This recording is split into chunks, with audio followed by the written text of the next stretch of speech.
Yeah. All right. Well, we are at 7 o'clock, or well, Eastern time. So you can't even say the top of the hour because for some people it's the bottom of the hour. Right. And for people in India, it's the middle of the hour. Well, that's what I mean by bottom of the hour. That's what he meant. Yeah. Oh, okay. Okay. Yeah. Okay. Well, let's. AC, you want to get started? Certainly. This is LSR and the last meeting of IETF 111 online. Next slide.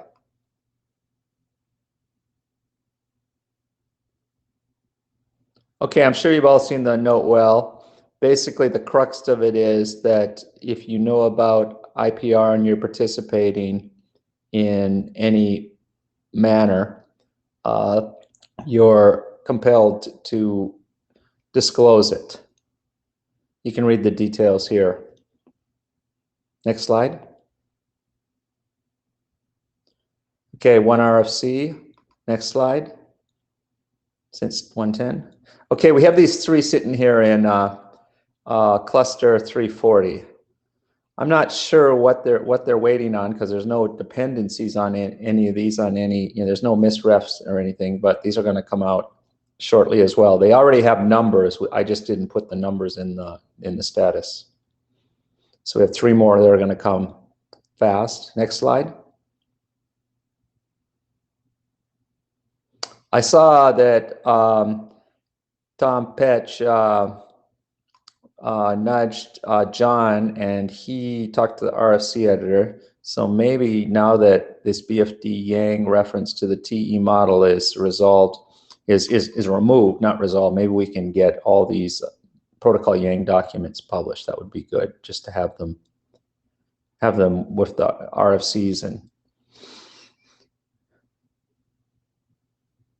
next slide. Let's see here.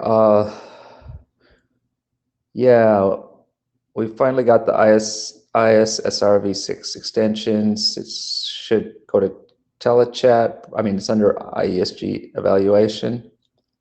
We have some maintenance drafts. Flex algorithm, we did the second last call, and the discussion resulted in a errata to 8920 and 8919. Hopefully that one will get through 80. You haven't looked at that one, John, right?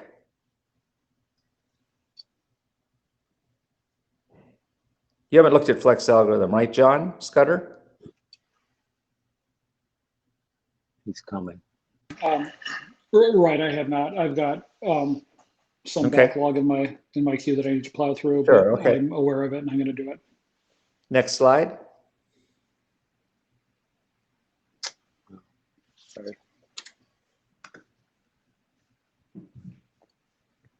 This one is also waiting. It's a lower priority, I think, though. Yep. Next slide.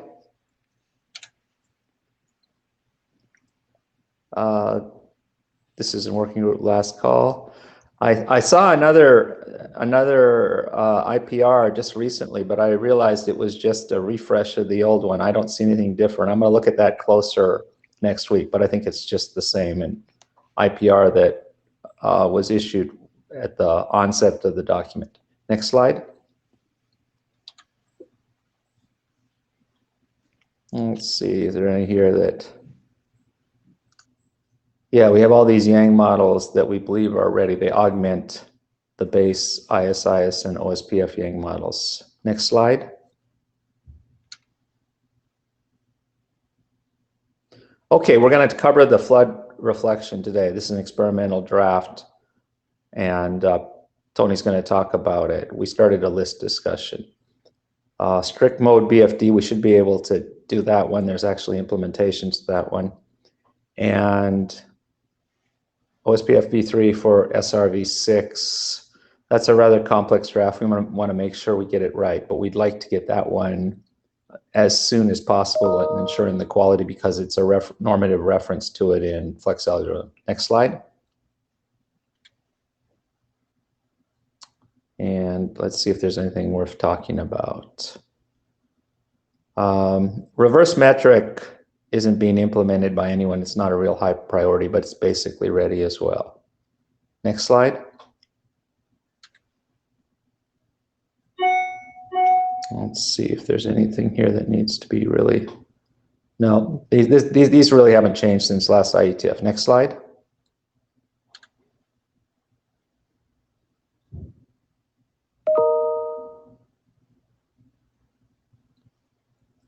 Next slide.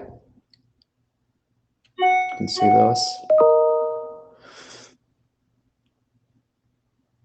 We're going to cover the flex algorithm bandwidth. We'll have a discussion of that. It's going to be covered today as well. Specifically the generic metric discussion. Next slide.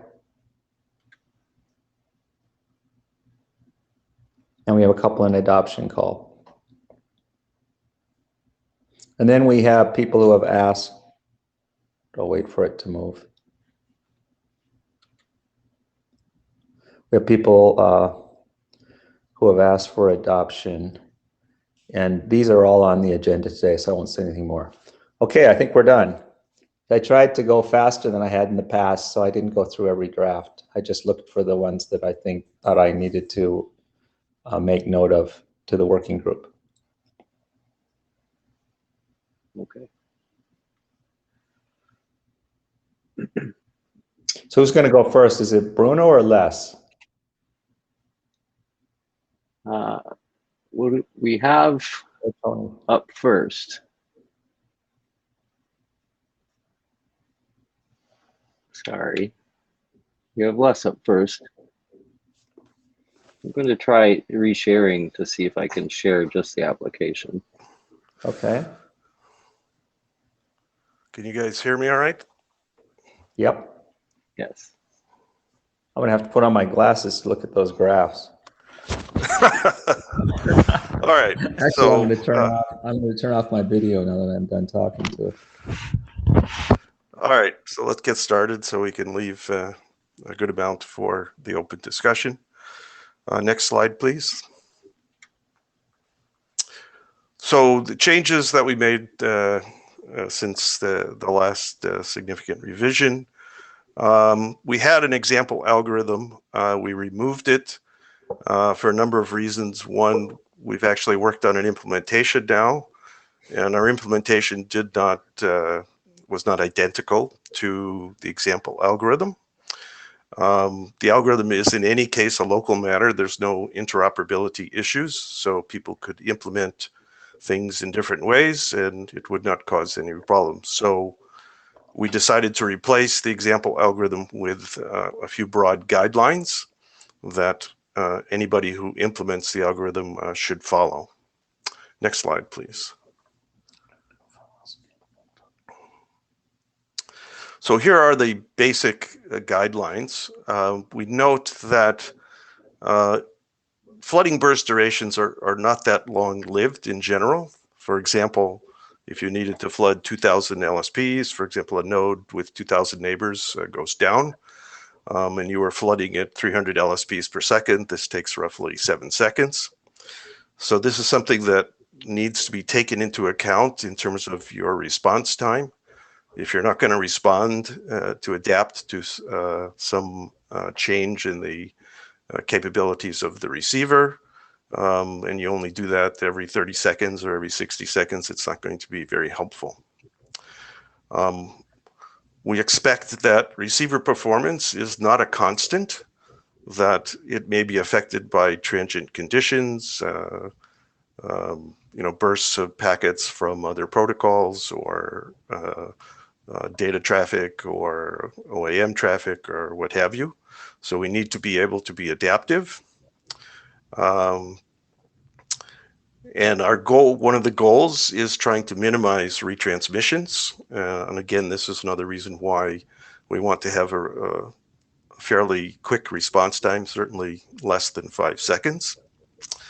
Algorithms should be more aggressive in slowing down when they detect a reason to do so.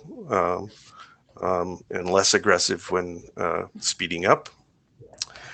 And we want to work with both enhanced nodes and legacy nodes. So, there's been some work to demonstrate, for example, that sending ACKs more quickly is an aid to faster flooding.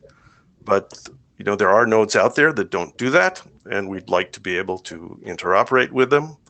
There are a number of other flooding optimizations that people might have implemented. They may do parallel link suppression. They may implement the dynamic flooding draft. We want to be able to work regardless of whether these enhancements are being used or not. And we've also had discussions how implementing packet priority, for example, processing SNPs at a higher priority than LSPs, so you process the ACKs more quickly as a help. But again, if the neighbor hasn't implemented this, we still want to be able to do faster flooding. Next slide, please.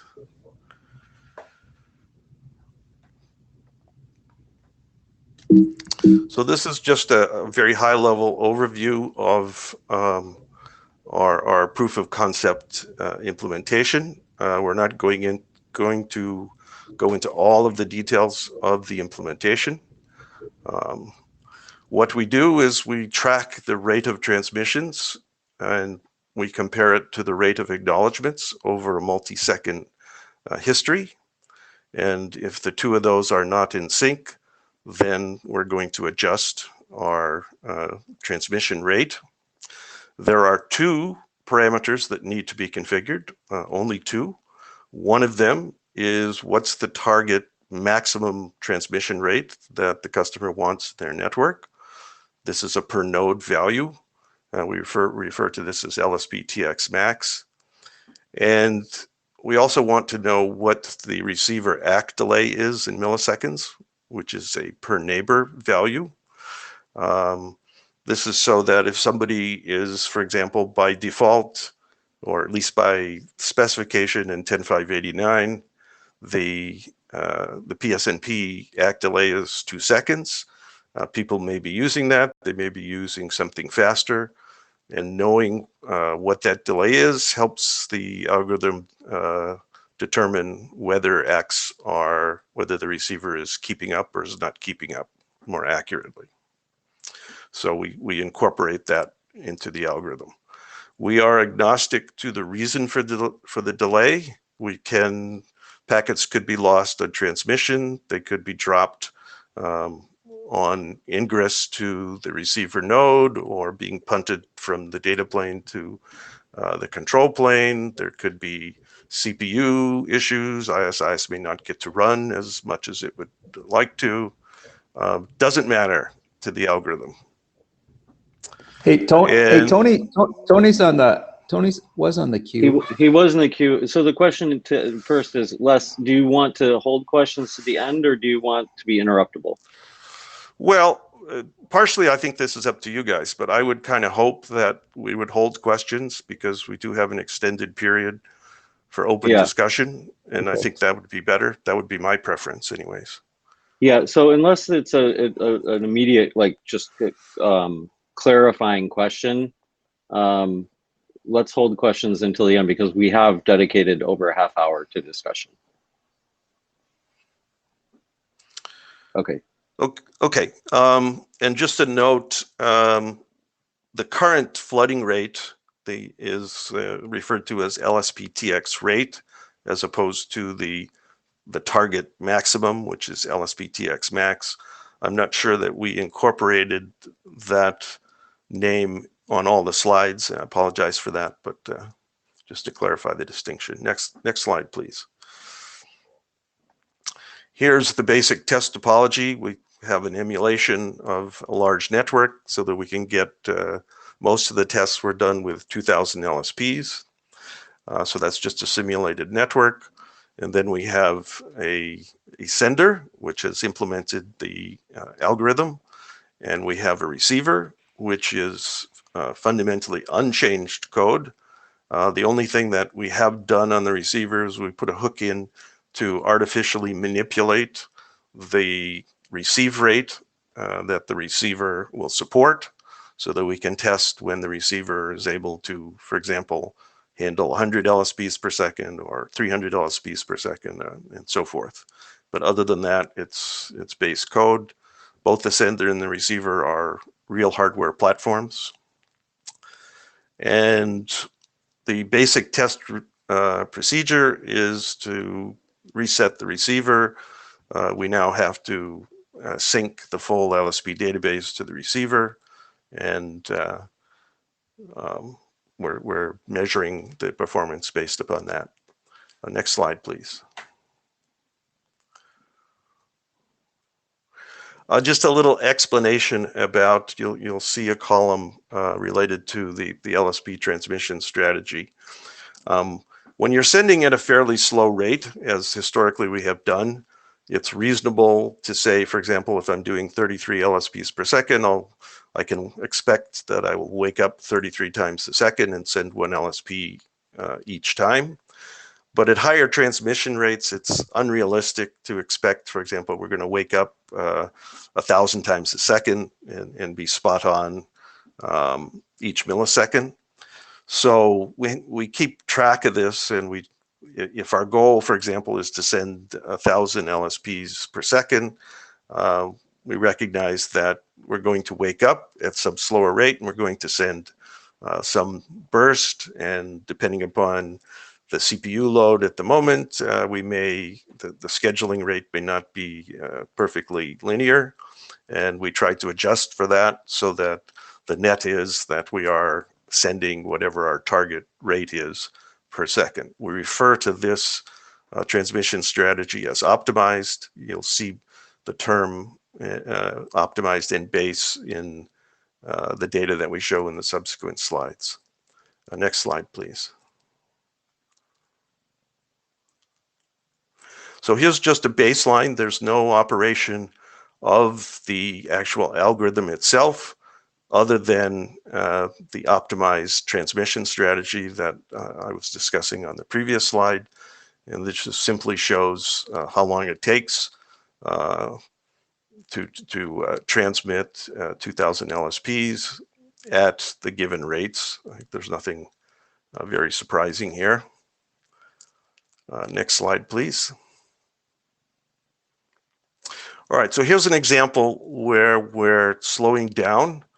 Again, we have 2,000 LSPs to flood. We're starting out with a LSP TX rate of 300 per second, and the receiver is actually only able to handle 100 LSPs per second, and the transmitter has to slow down. So you'll see with the two baselines where the algorithm's not in use, the second line is probably the most instructive here. We're trying to send roughly 300 LSPs per second, and we're just doing so blindly without regard to the performance of the receiver. And you see that we end up with a very large number of retransmissions. We then have two cases where the algorithm is in use. So our starting LSP TX rate is 300 LSPs per second. We're going to have to adjust that based upon how quickly we're getting ACKs back from the receiver to adjust to the receiver's rate, which is 100 LSPs per second. And you see that what happens is we get a lot fewer retransmissions.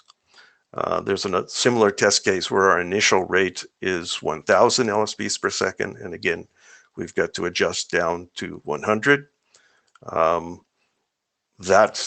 There you have a larger number of retransmissions because initially we're sending much faster, and it takes us a little bit of time before we realize that the receiver is not keeping up. If we go to the next slide, you'll see this in graphical form. So the left-hand graph is showing the results from adjusting from a rate of 300 LSP a second down to the receiver's capability of 100 per second. And you'll see that it takes us about 3 seconds to adjust to the receiver's rate. The graph on the right is in the case where we're at 1,000 LSBs per second and we have to adjust down to 100.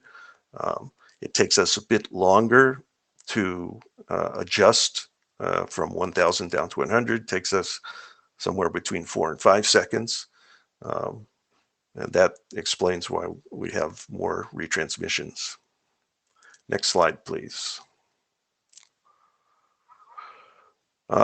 This is an example where we're at steady state and there's no adjustment required. If we go to the next slide, this is just to demonstrate that we're not oscillating up and down. We're just staying at the last known rate that we knew was good.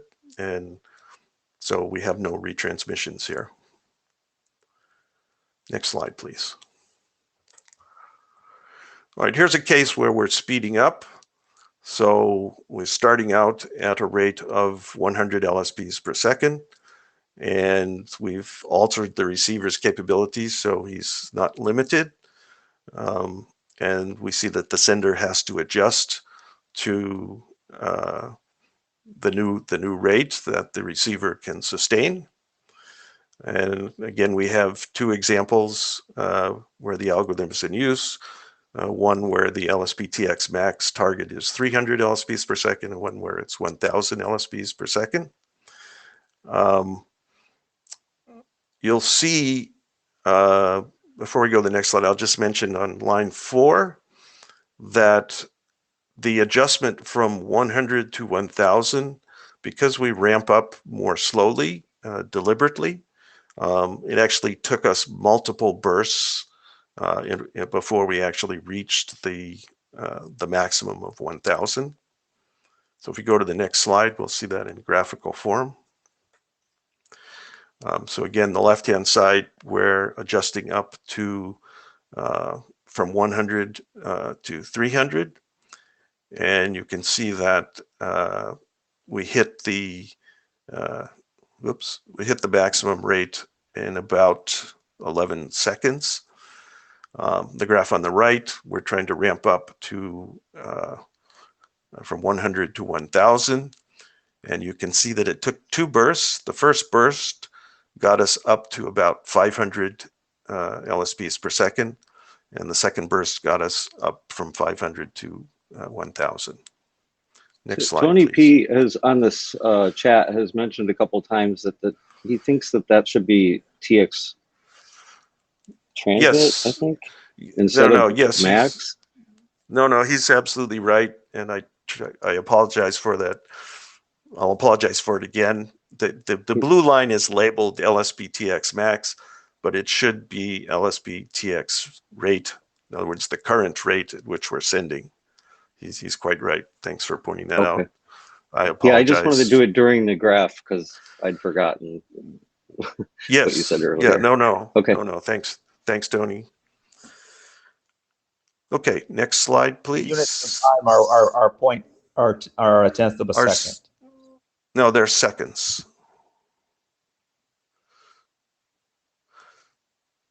You can go back to the previous slide because this is actually the last slide I'm going to present. Yeah, these are seconds. So in fact, if you go back one more slide, Chris. There we go. Okay, so you can see the total elapsed time in milliseconds. When we go from 100 to 300 is a little over 11 seconds. In the case of going to 1,000, there's actually 2 bursts. The first burst took us about 10 seconds. The second burst took us another 3 seconds. Does that, AC, does that help clarify for you?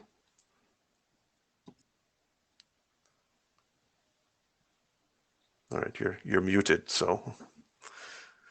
So you could put a comma there. I was curious comma about slash whatever. Yeah, but that's why I right, say, okay.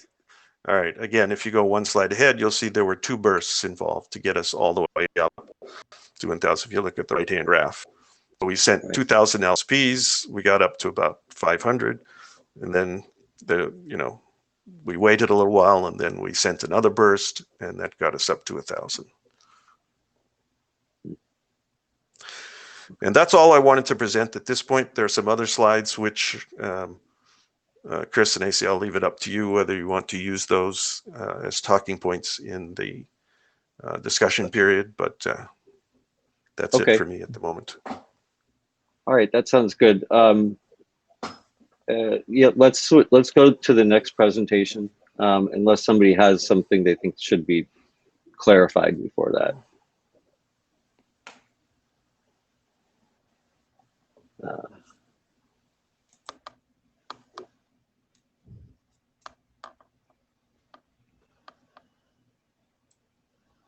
Okay. Not switching in the thing.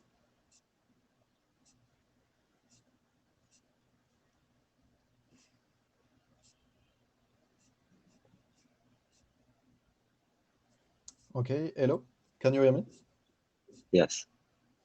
Okay, so hello everyone, I'm Guillaume Solignac. I'm here to present you the work we did with Bruno on flow and congestion control for ISAS, and especially on the basis of the draft. Next slide, please. So the first point we want to clarify about the problem is that there are actually two problems that we are trying to solve. The first one takes place in the control plane, namely in the IS process and the socket buffer, or the input queue before the ISAS process. And the other part of the problem is the path between the ingress and this input buffer. Next slide, please. And so we argue that flow control is used to deal with the problem of flow control, of CPU contention, while congestion control deals with congestion inside the I/O path inside the router. Next slide, please. So the goals we are trying to achieve, well, they are pretty much what Les said just before. We are trying to achieve faster flooding, especially when the receiver has 3 cycles, slower flooding when the receiver is busy and congested. We also want to avoid or minimize the number of parameters the operator has to tune. We also want to minimize the loss of LSPs. We want it to be robust to a wide variety of conditions, and bonus point for the simplicity of implementation. Next slide, please.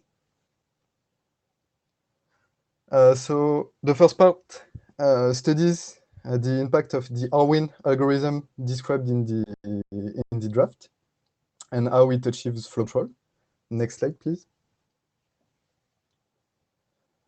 So the goal is to avoid losing LSPs at the receiving side, and in particular at the control plane. The draft focuses more on point-to-point interfaces.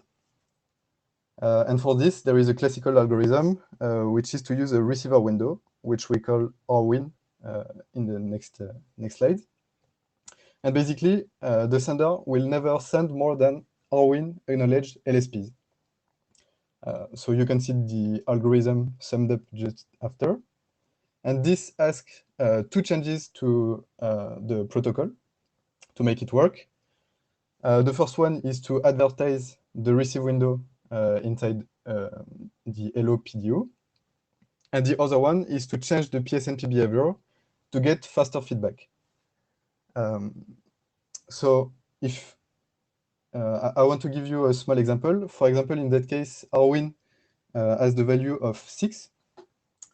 So the sender will send 6 LSPs, then wait, because it considers that the receiver window is filled. The receiver will process the LSPs one by one and send the PSNP.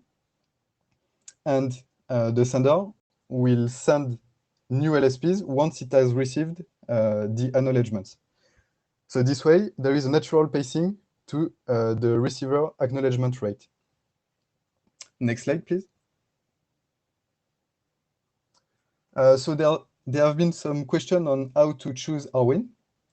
Well, so we assumed that there was one socket per neighbor. So in that case, you can use a socket size divided by 2. So there is space for other PDUs. If in your implementation you have an input queue that is shared between neighbors, you can advertise this size divided by the number of neighbors, so that every neighbor gets a share of your receive buffer. If you don't have access to this information, but I think that should be the case in every time, you can use a TCP value, which also uses a receiver socket. And in the worst case, you can still use a conservative value of 10, since well, a popular implementation already uses considers that bursts of 10 LSPs are doable for a receiver. I want to stress that this is a software parameter, since we just look at the input queue size. This is totally hardware independent. We really don't care about the I/O path in between the control plane and the ingress. Next slide, please.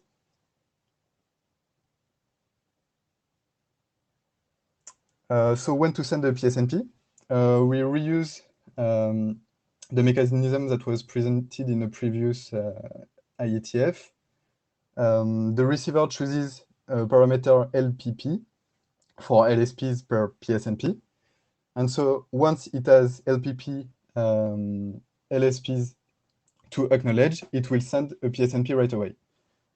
The other way is to send, to trigger a timeout, a short timeout, that will trigger the sending of a PSNP if the PSNP does not reach LPP. Next slide, please.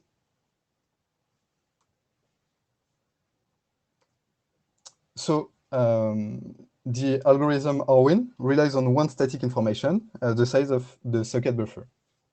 There are multiple identified parameters that influence its behavior. There is, of course, the value of Arwin advertised.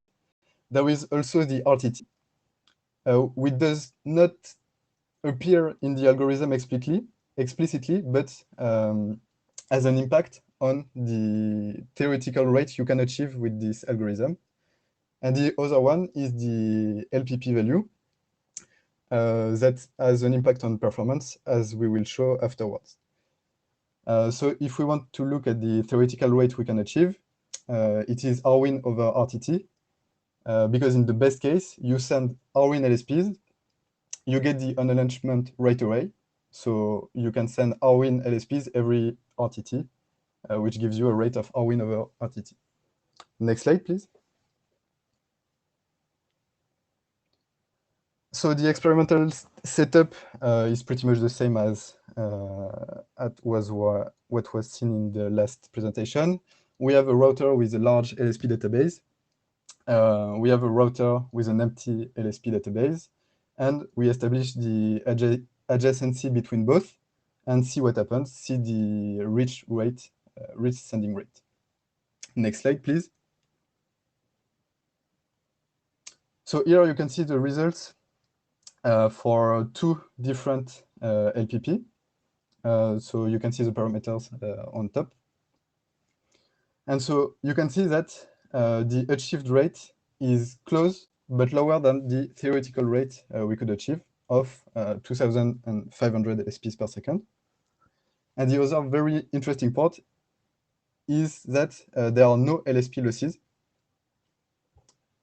Next slide, please. So this is the same experiment with a larger RTT. And so here again, you can see that we are close and even closer to the theoretical rate than the case before. And again, there are no LSP losses. Next slide, please. So if we want to look at why there is a difference between the theoretical rate and the two actual experiments, we can look at the time an LSP takes to be unknowledged. And this is the graph you can see on the right. On top for LPP equals 5, on the bottom for LPP equals 15.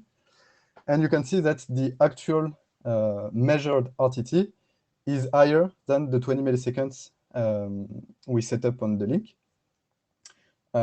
which explains why we have a lower actual value, in part.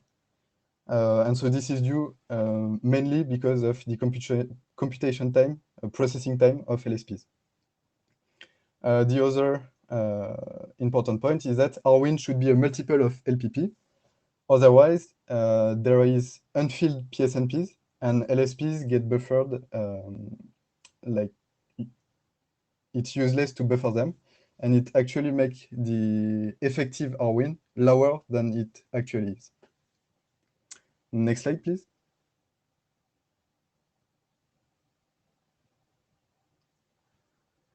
So there have been some concerns about what happens when we increase the sending rate, because it means more stress on every part of the router between the ingress and the control plane.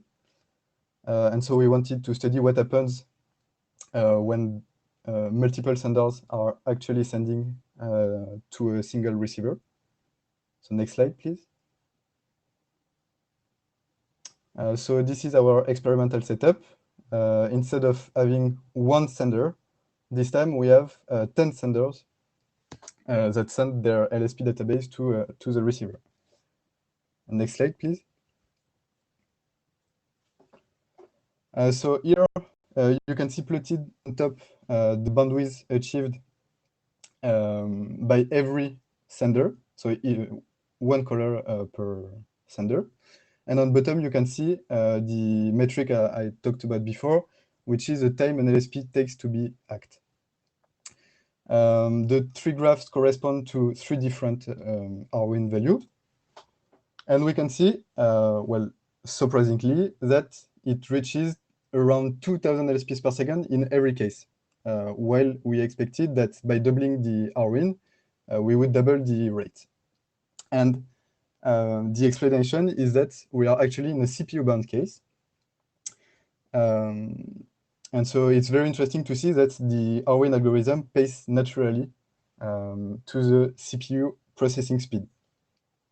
The impact of increasing Arwin is thus to increase the latency the receiver takes to acknowledge PSNP, since LSPs get buffered for a longer time. Again, two good points. There are no LSP loss again, and the senders pace well to the receiver. So it's 2000 total. It's around 200 LSP per second per VLAN, which gives around 7x speedup compared to the default rate. Okay, next slide, please. Now, we wanted to study what happens when there is I/O bottleneck. So when there is no information available at the sender side to deal with an I/O bottleneck. Next slide, please. The experimental setup is the same. Next slide, please. So the difference is that instead of having a very large link between the two machines, we have a bottleneck of 10 megabits per second with a large buffer for this link. And you can see the results on the right. The senders managed to fill the bandwidth link. And there is no LSP loss. This is no surprise because the sum of the Arwin of all the senders are actually smaller than the bottleneck buffer, which prevents losses from happening. Now, we wanted to see what happens when the buffer is smaller and that there are losses that happen due to I/O congestion. Next slide, please.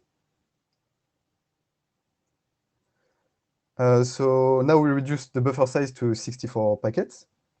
And there are, unsurprisingly, losses.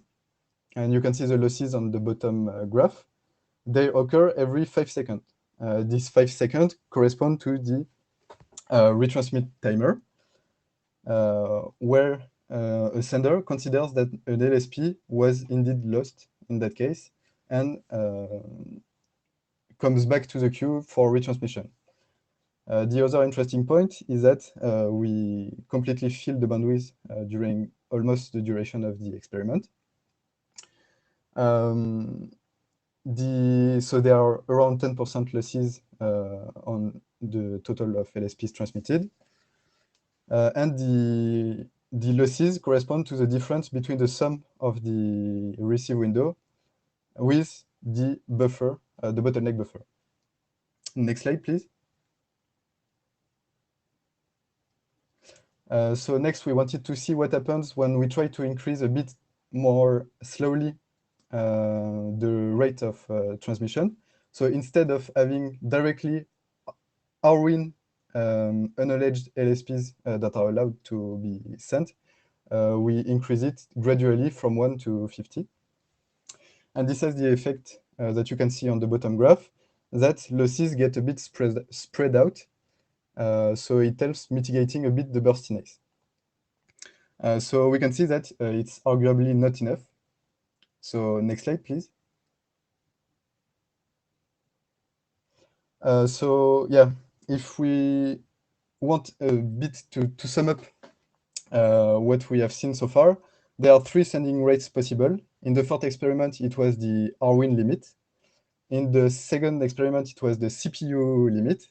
And in the third one, it was the IE limit. In every case, the algorithm managed to completely fill the bottleneck. And the other very interesting lesson is that the first 2 cases cause no LSP losses at all, because the way it is designed, there cannot be losses due to CPU contention, and of course, if we reach the Arwin theoretical limit. We think that CPU will be the bottleneck in many implementations, and that's why it makes sense to add the Arwin algorithm in implementations. So the only problem that is tackled by congestion control, whether by our proposed algorithm or the one proposed by LES, is the IO bottleneck. Next slide, please. So again, a recap of what we gained. The cost is a new TLV, knowing the size of the socket buffer, and more PSNPs to be sent to be able to benefit the more from the algorithm. The gain is that there are no LSP losses due to CPU contention. The speed is paced by the receiver axe, and the dropped LSPs artificially fills the receive window on the sender view, which means that internal congestion still has some good properties, even in case of internal congestion. Next slide, please. So here we added the congestion control algorithm on top of our Arwin algorithm. Next slide, please. A small recap on how we do congestion control. I think I will skip this part since it's not very relevant to the discussion. We can go afterwards. We can go back afterwards if you're interested. Next slide, please. And so here you can see the results of our algorithm with the same benchmark as before. And the congestion control algorithm actually helps a lot in avoiding this spurious retransmission that we saw before. And we go from around 10% to 1% of lost LSPs. There is a large overshoot at the beginning because we are aggressive in the starting phase. And this aggressive phase called slow start could be removed like we saw before, but it helps in scaling to larger links because being more aggressive allows to reach larger sending rates. Next slide, please. So why not why don't we do only congestion control, like proposed just before? It is very likely that there is CPU bound at some point in the life of the IS process.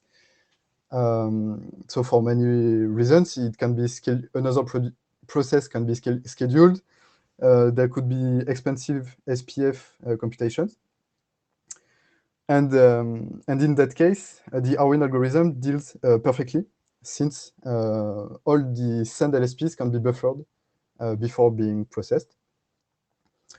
The other problem is that congestion control, if not bounded by a flow control algorithm, will consider that CPU slowness is actually congestion, while it is not.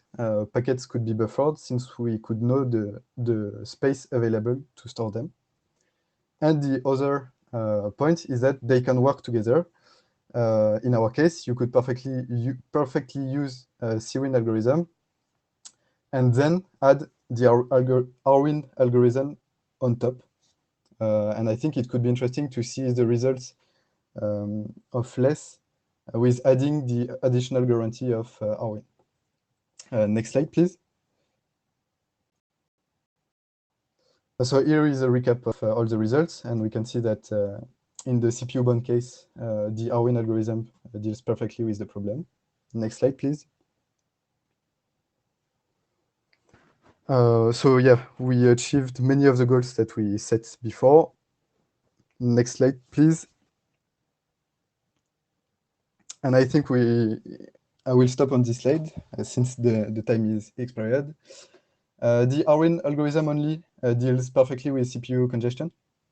It does not deal with I/O congestion perfectly, but we still have some guarantees. And congestion control algorithm only has a partial effect on CPU contention, even though not perfect, and deals very well with I/O bottlenecks. Well, thank you for listening. And yes, I think we can have the discussion now, if the chairs allow it. Great. I've been collecting some questions. There's been a lot of talk in the chat as well. I don't know if we probably want to bring some of those back in. Let me pull up the questions on your presentation first. One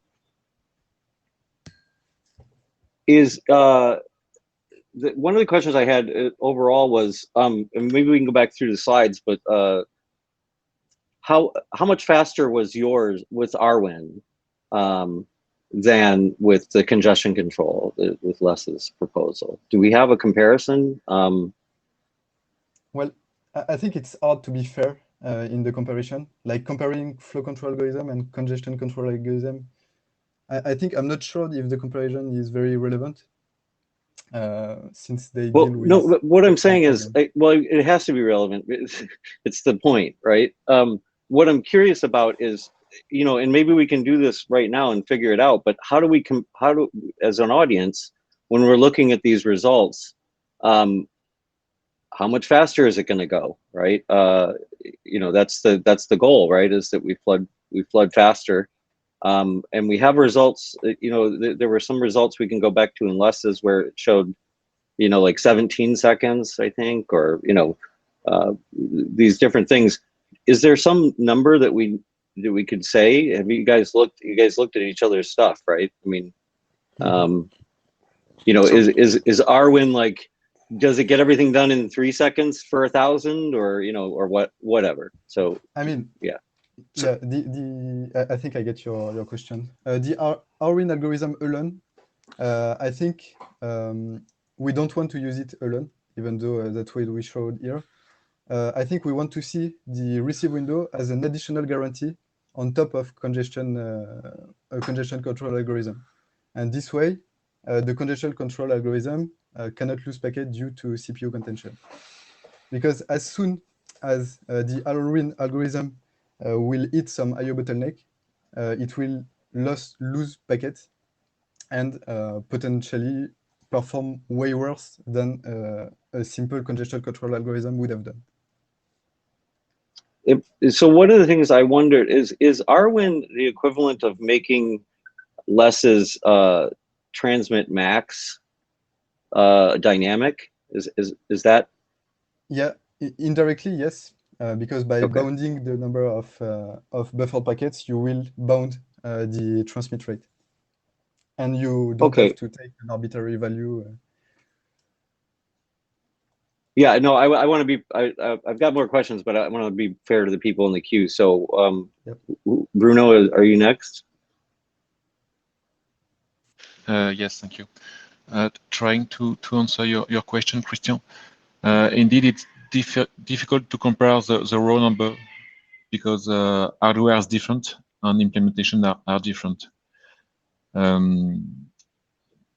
But if you are CPU bound, if you just use Arwin, the sender adapts exactly to the capability of the receiver.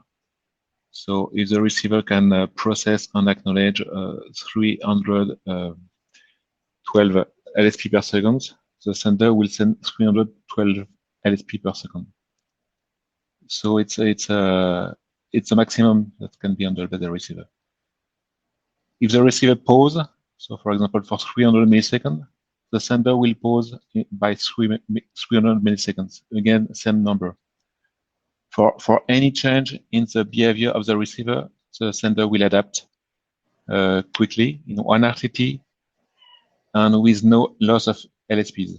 So it's important to compare how fast you adapt on how many LSPs you lost on the process. Yeah, Tony P in the chat is bringing up that I shouldn't have said max. I think I should have said the target. I don't know. Actually, maybe Tony can come and say that at the mic. Okay. Yeah. So, and again, I think I'm taking from that, unless I'm wrong, that there's a target in a fixed target unless maybe you can. Is that the case? There's a fixed target in your case, and in the Arwin case, it's a target set by the receiver. So first of all, I want to reinforce Bruno's point. You can't compare raw numbers here because clearly we ran this with, different hardware, right, and different implementations of the protocol itself. So I don't think that's fair. I think the more relevant question is which one of these two is adaptive. As I understand this, and I'll let Guillaume and or Bruno respond, but based on the email exchange, they're not expecting to modify Arwin dynamically. It's chosen at startup, and that's the number you get. So to me, this implies that you have to pick a number that's conservative because you want it to be able to work even when the receiver is very, very busy, perhaps not with ISIS, but with other things. So that's the point I'd like to discuss. Right, but it's also something that could be easily adapted, right? I mean, when we talk about the R window and the value, it totally reminds me of credits, right? It's like, so we could just change it to a credit space thing where the receiver says, okay, your window's this big now, and you can adapt that value based on the receiver. Again, I'll defer this to Guillaume and Bruno, but I just want to get that point clarified because as I understand it, it's not adaptive. And in order to be adaptive, I think there are other inputs that they need to get, which are difficult to get. But let me turn it over to them. Yeah, let's go to them. We can come back to the inputs.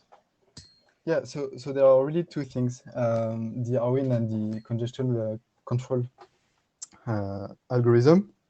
And the Arwin is really the upper bound on what can be stored before ISIS processing. So we really think that all in all, you will need both a congestion control algorithm and a receive window to get the best conditions you can have. So in our case, the signal we have to deal with congestion control is not the same as LESS, which monitor the acknowledgement rate. In our case, we use a variation in the, well, we monitor if an LSP gets delayed for too long compared to the usual rate. So the dynamicity of the sender comes from the congestion control algorithm. The receive window is just a guarantee on top that you will not lose packets due to CPU contention. I hope it clarifies the point. Okay, and I want to go to, I think, Tony next, unless Bruno, let's let Tony go maybe, and then we can come back to you, Bruno. So I'd like to just redirect and have people think about this as a control loop problem. And the specific implementation here is certainly open for discussion.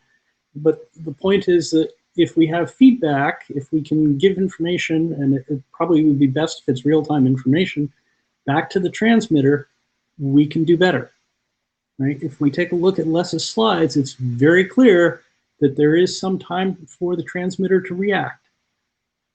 And maybe we can improve that time. That's all. I have to say, by the way, this is all for me as a but I agree with you, Tony. I think that it's a good starting point. I'm not allergic at all to adding information. You know, I think that there's been some people are interested in not adding things because, you know, I don't know why, but you know, I don't have that aversion myself, and I think that so many other rate limiting and or improving things include feedback, right? So I don't think we should be so averse to it. I agree. So Bruno, do you want to go next? I just wanted to clarify the question from Les. The window is static, but the window does not express the rate that we're going to achieve. The rate is determined by how fast the receiver will process and acknowledge. So I'll try to give an example. If I say, well, please state one sentence one by one and give me some time to process, the rate of the sender, of the speaker, will be limited by my time needed to process the sentence in English. So if I acknowledge in 2 milliseconds, you can send one sentence every 2 milliseconds. If I need 10 seconds to write it down and understand it, you can send one sentence every 10 seconds. So the window is static. The rate is dynamic based on how fast the receiver can process the LSP or the sentence. So another question that I had was, because how related is the TX max value in Les's proposal to the R window? Those are both static values, right? Are they also serving similar goals?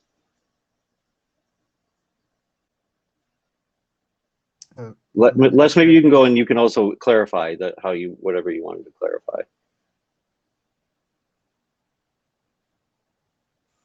I think that the answer to your question is probably a qualified yes. But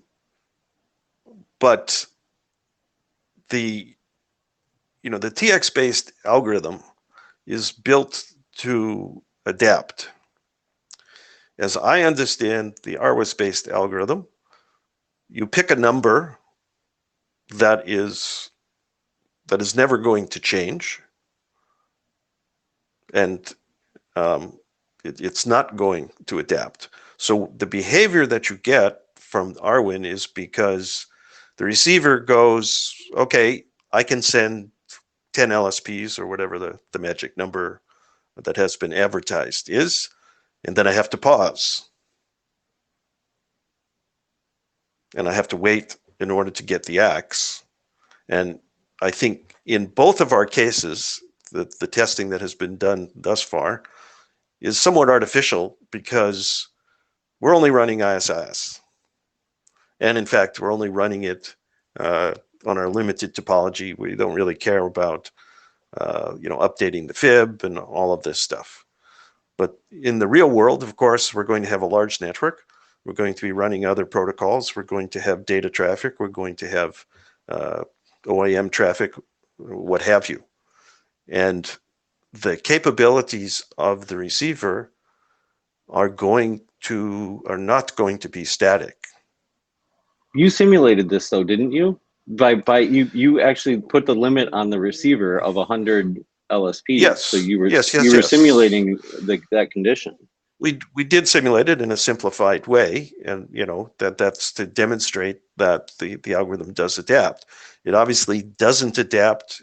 In the case of slowdown, it doesn't adapt with 0 retransmissions, but it does adapt. And I think this is an important aspect of whatever solution we pick, because obviously in the real world we're doing a lot more than just ISIS processing. Okay, Guillaume?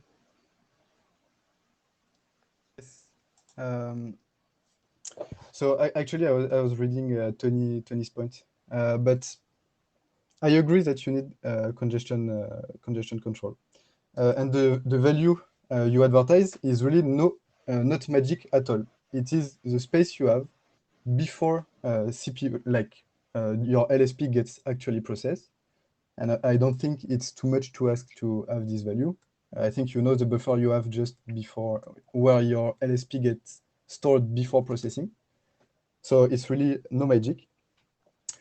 I agree that this Arwin can become a bottleneck, especially in the case of large RTTs. But in the example I sent on the mailing list, for example, if you are able to guarantee a buffer of 10 LSPs, and you have an RTT of 10 milliseconds, say, you are able to reach 1000 LSP per second. So actually, it's very likely that if you have a buffer large enough, you will never reach this bottleneck. So you actually need a congestion control algorithm. I very agree with this again. And yeah, sorry, I lost track, but okay, yeah. Well, let's move on. Sorry. Yeah, no, it's okay. Tony? The current stuff that was just presented, Arwin is static, but let's remember that's not set in stone, right? We're out with a proposal that does what we want, and we don't have to pick and choose A or B right now. So the point that we're trying to make here is that feedback is helpful. And in a perfect world, we could instantaneously tell the transmitter what Rx max is all the time, right? That would give us the perfect transmission rate under all cases. Now, we practically can't do that. So then the question is, how fast can we signal and what can we signal? I'll step back. Bruno, you can go. I do want to get Catan. He's new in the queue, but go ahead, Bruno. I agree with Les that we want the sender to be dynamic, to adapt to whatever happens. So maybe a read update, BGP computation. But again, that's exactly what provides Arwin. Again, if the receiver stops for 200 milliseconds for whatever reason, then the sender will stop for 200 milliseconds exactly after a period of 1 RTT, but without losing any LSP. And it's a clear difference between both proposals. We can see that we can adapt to different rates, different number of neighbors, without losing any LSPs for the two cases where it is CPU bound. whereas when if you do just congestion propose, we can see in the slides from Les that it adapts very good, but after a loss of LSPs. It's because that it reacts to the bad news. So I think it's a key difference on both adapt, but I think one adapts faster on without loss of LSPs. Okay, Ketan? Yeah, so at least what I kind of learned or arrived at is in practice the Arwin window is more or less like the max TX rate which is in the other proposal, more or less so. And the point is, if Arwin is static or constant, then I really don't see it as something that is a max rate configured, let's say on the per link basis kind of thing on the receiver on the sender side, right? Where I see the key challenge, and I think that's what I'm hearing as well, is for this mechanism or Arwin to be really effective, it needs to be a dynamic value. If it is a static value, then I'm not really sure how it helps this thing. Even if it is a static value, let's assume I do not know how that can be determined, and maybe there were some assumptions on there being a socket per neighbor or interface, and all of those. There were some other assumptions. Maybe take the value from BGP and things like that. So those Okay, well, we're almost out of time. I think your point is made, and I think other people agree with you, right? That this is dynamic is worth exploring here. Yeah, I think that's probably what I'm saying is that's the one which would really make a difference. And the next part is last thing is that there are these assumptions, there are these additional requirements that are needed to implement this, and they all would be helpful if they are documented in both the proposals, right? What is the backward compatibility? Do we need it on both sides? What kind of implementation assumptions are need to be factored? If they are captured, then that will help in a better analysis. Great, that's a good idea. Les? Follow-up points. One, I agree with Tony Lee that if we could adapt, Arwin dynamically, that would be a good thing. I don't know how to do that. I think it's a very difficult problem, and I don't think there's anything that has been presented thus far that gives us a hint as to how this could be practically done. So I think that's a significant issue. We don't live in a perfect world. We're going to have to come up with a solution that's practical. The second quick point I want to make is, and Ketan just kind of made it for me, it's important to be able to work with legacy nodes or nodes that are not optimized. As I understand the RX-based proposal, it's heavily dependent upon the fact that people have optimized their PSNP response time. And I'm not arguing against optimizing PSNP response time, but I don't want to assume that my neighbors have all done this. So I'm going to give AC the last word in a minute, but I do want to throw out there, because no one's mentioned it, I agree with you that the people haven't talked about where to derive the information from. I personally don't believe it's so hard. My first thing that pops into mind every time we come back to this point is the line card queue depth to the RP, right? I mean, that's a clear indication of how fast your RP is processing things. But whatever, we do need more information there. I think AC, I'll leave it with you. I added 5 minutes to the discussion time, so we do have to cut it when that timer is out. At 8:09 because I took less time for the status. But anyway, I was just going to say I agree that feedback is good, and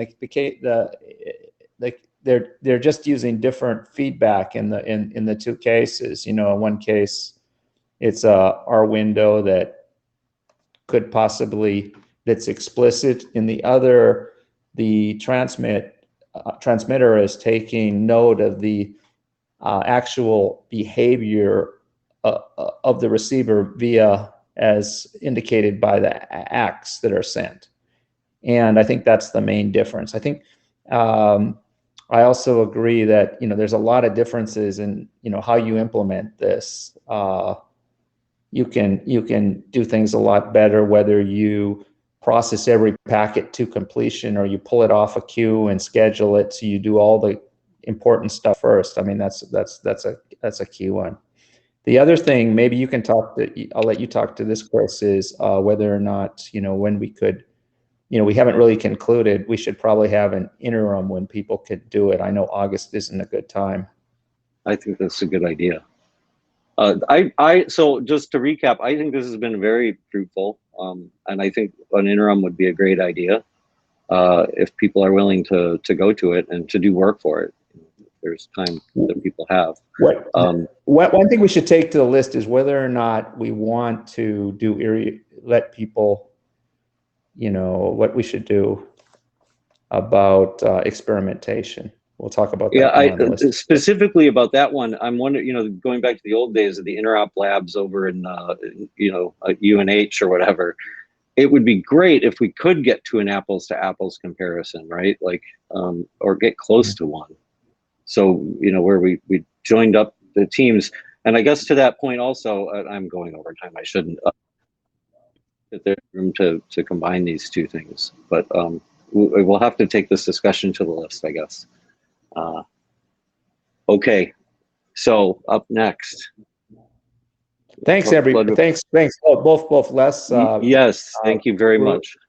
Bruno and Guillaume and Tony P. Everybody who participated. I have to admit, I'm working less on IGPs now. I'm actually working on other stuff. So I was less, even though I'm on the draft, I was less involved than the others. Yeah, this is great work. This is fun stuff, right? This is real engineering. Okay. Okay, so it's Tony P. and flood reflection. It's not sharing. I'm sorry. You guys have the material, don't you?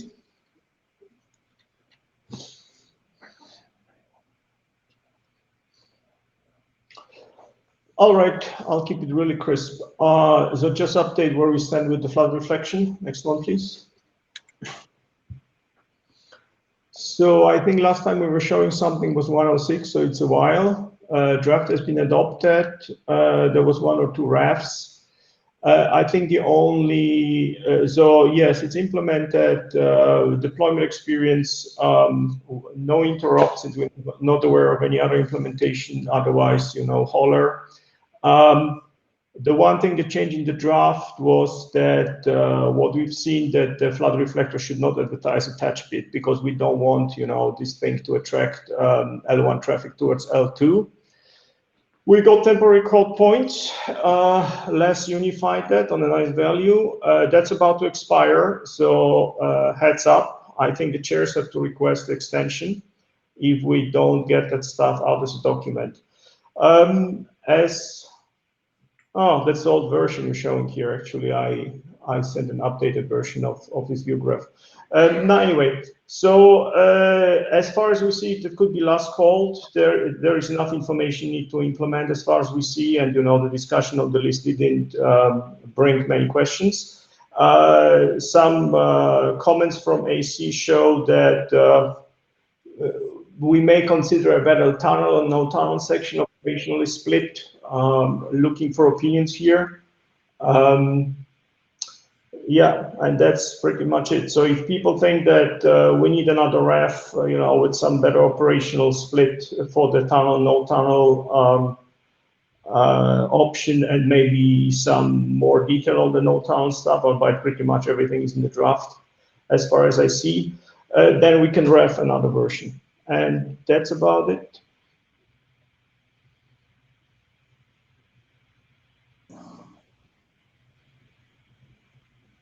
Nothing more from my side. Okay, Les, you're in the queue. AC, you're in the queue too. Are you meaning to comment? Oh, I'll I just didn't get out of the queue from the last one. I could say something that I'd like to get more, just to the working group, I'd like to get more people discussing this draft, since it's, it's an experimental draft, along the same lines as TTZ. We have an implementation and everything, and I'd like to get some more discussion on it. I think we have to renew the code points, because I think even if we were to working group last call it today, we wouldn't get it done before the code points expired. Okay, so I poke you if I don't see the extension stuff, because it's kind of important to us, obviously. Thanks. Yeah, and I guess my comment, I can't remember if I actually made it to the list or not, to be honest. I'm so sorry, but the tunneling stuff was one of my sticking points too, was with the hand waving done at it, like either pull it out or do more than hand wave. You mean the tunneling? I mean, the tunneling is very simple. No, you said you could do it without tunneling, right? Yeah.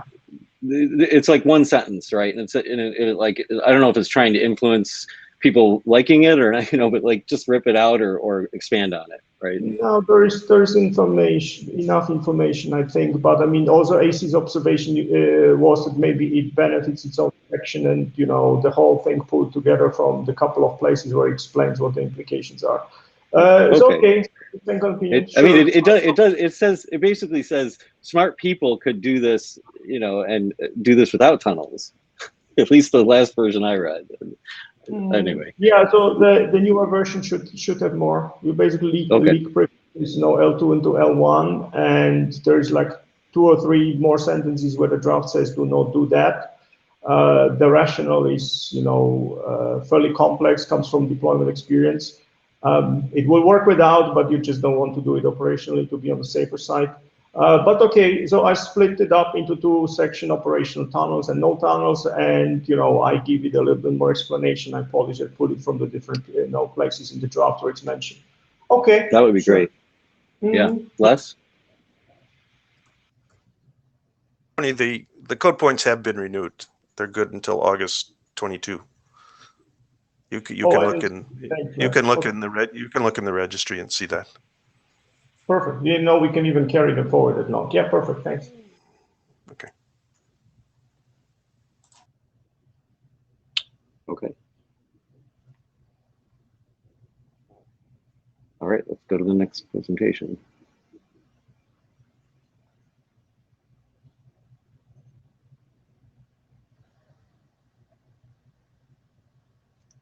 Shada. Oh, Hear me? It is sharing this time. How about that? Can you hear me? Yes. Okay. Yeah, so I will present the updates to flexible algorithms, bandwidth, delay metrics, and constraint draft. Next slide, please. We have 2 topics to discuss. One is updates from last revision, and then we also wanted to get input from the working group regarding advertising generic metric for prefixes. Next slide, please.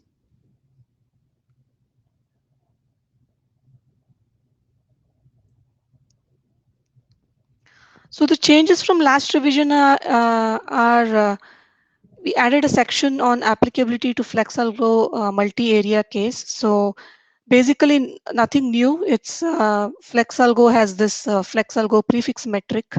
So we just clarified that when FlexAlgo is using a generic metric, what goes in FAPM is a metric that the FlexAlgo is using. So, and that metric could be a generic metric. Basically no change to the protocol procedures, just a clarification. Second point is changes related to max link bandwidth in OSPF. So to compute the metric, we are using maximum link bandwidth in FlexAlgo, and this maximum link bandwidth in OSPF is advertised as an application independent attribute, and it doesn't get advertised in ASLA. So the draft was incorrectly pointing to ASLA, so that change was made. And this change also would need clarifications in FlexAlgo draft, because FlexAlgo says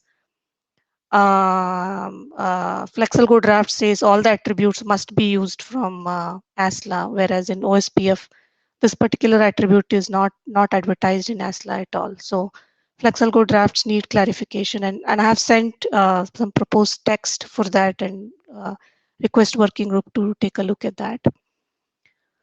The third one is changes related to generic metric sub TLV advertisement. So this was triggered by some of the comments on the during the working group review, and this is under discussion right now on the mailing list. Next slide, please. It's just a recap of what generic metric is. So this has a concept of metric type and value. Just kind of instead of defining like delay metric, TE metric, bandwidth metric, and a series of metric, this is a generalization where the TLV carries metric type and value. So there are two parts. Metrics types could be standardized or they could be user defined. So the user defined ones are available for operator to configure and use it as he wants and doesn't need a IANA code point allocation. So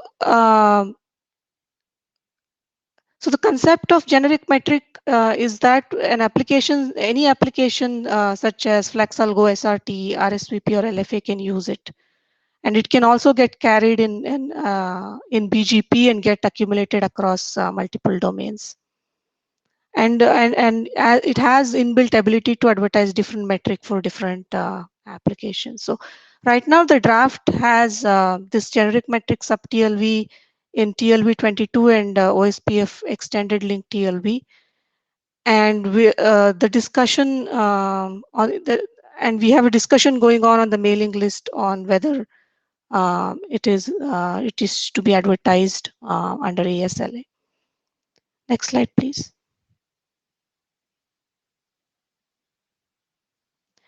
Yeah, so right now this generic metric is has code points only for the link metric. That is, generic metric is advertised as a link metric, and we have not taken any code points for the prefixes. And we wanted to see if there are any use cases that would require generic metric to be advertised for prefixes as well. So for FlexAlgo, this is not required because FlexAlgo has already defined on a per FlexAlgo basis prefix metric. So that gets used in prefix computation for FlexAlgo. And even for IGP, we would even for LFA computations on a per FlexAlgo basis, we would use the FAPM prefix metric, and so that is covered. And the authors group is thinking about whether we would need the generic metric type for prefixes. And one of the use cases could be like, let's assume in SRTE, let's say we have red LSPs using metric type 128 and blue LSPs using metric type 129. And let's say we have two remote PEs, PE1 and PE2. And you want to be able to say PE1 is used as a primary for traffic going on red LSPs, and PE2 is a primary for traffic going on blue LSPs. And you could probably do that with advertising loopback metric for the prefixes, metric type 128 to be lower metric for that PE1 for red LSPs and higher for the PE2 for red LSPs. But this probably can be achieved other ways also. So we are looking for input from the working group. Do we really need generic metric type to be advertised for prefixes?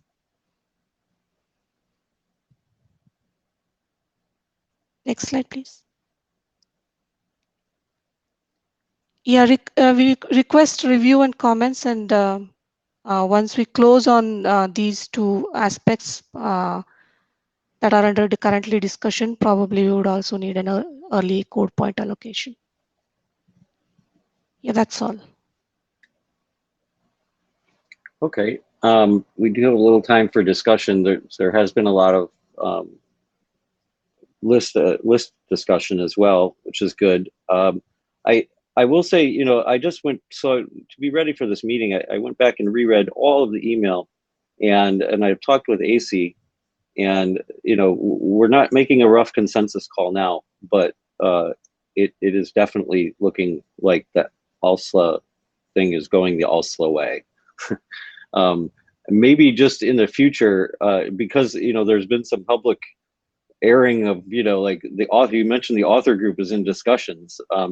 If you have a contention, maybe it's better to go to the working group, because it's a working group document now, right?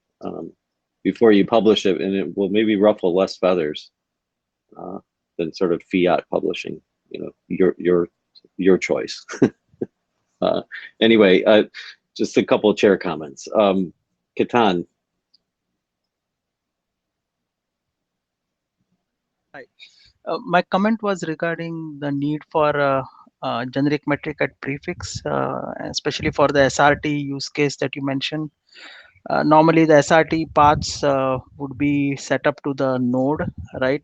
Not to a specific prefix.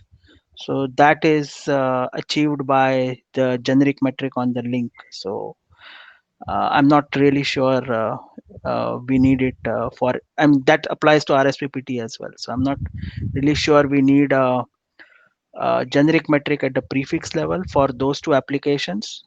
I would suggest that when or if we do have an application in the future that needs it, it can always be added at that point of time. Yeah, sure. So probably I wasn't very clear with what I meant by the SRT LSPs for the remote endpoint. I can explain that on the list and see if there is interest in such a use case. Sure, sounds good. Thank you.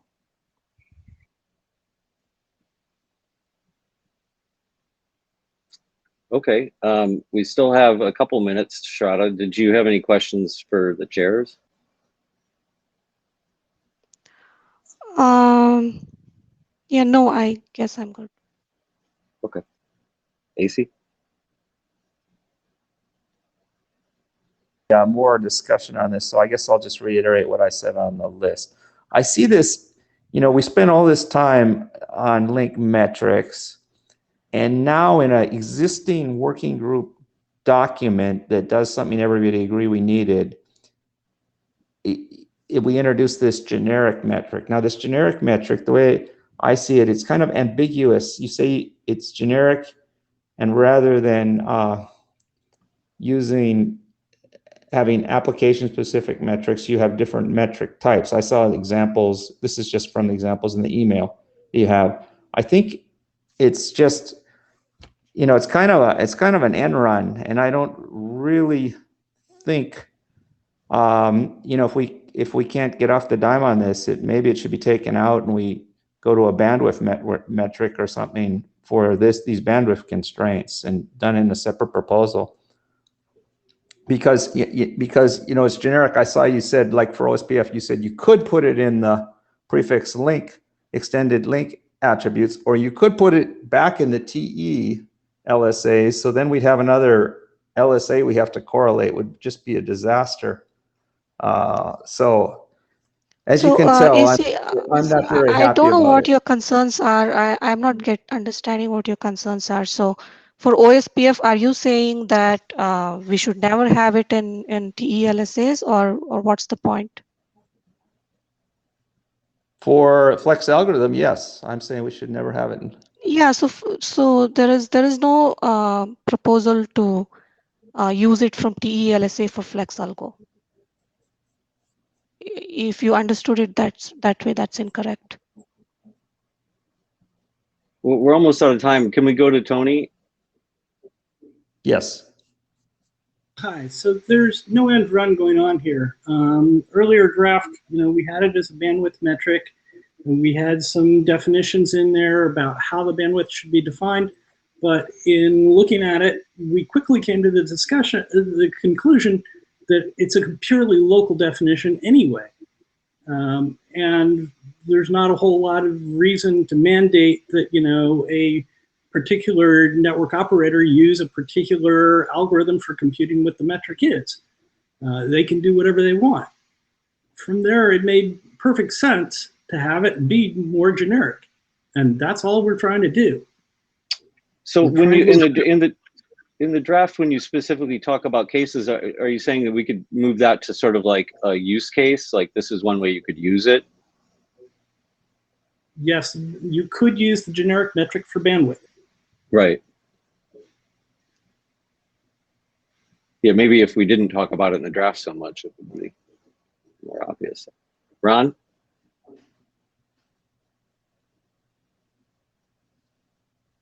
So questioning the words end run. The early statement about this was that it was a violation of 8919, and we pretty quickly agreed that it didn't violate 8919 as the words are written on the page. You know, maybe as the intent of the authors, but not as the words as are written on the page. Yeah, to that point, I didn't find that very compelling, but you're right. If we need an errata or something to clarify, if you know, I'm not even sure this can be done with an errata. This is an update to the document because you're really changing what it says. This isn't a spelling error. It's not the intention of the authors. It's the intention of the working group, right? It's a working group document. So, but you're right. We do this then, right? The community reviewed the words on the page, not what was in the minds and hearts of the authors. The working group. Yeah. Because I think the working group agrees with what, you know, like Les and others have said. I don't think that the word might be wrong, and we might need a bis then, as you said, errata might be not enough. Yeah, a bis. If you don't mind a quick break-in, yeah, if you send an errata up, basically what I've got to do to confirm it is go and look at the mailing list traffic and, you know, what the documented consensus of the working group was, and if it's written down one way, and it looks like it just got written down wrong, then it's an errata that gets confirmed. And if it's not written down that way and it's just people's opinions, then the errata doesn't get confirmed. Perfect. So we try for the low-hanging fruit and go for the heavier if we have to. Okay, we are definitely out of time on this now. So let's go to the next presentation.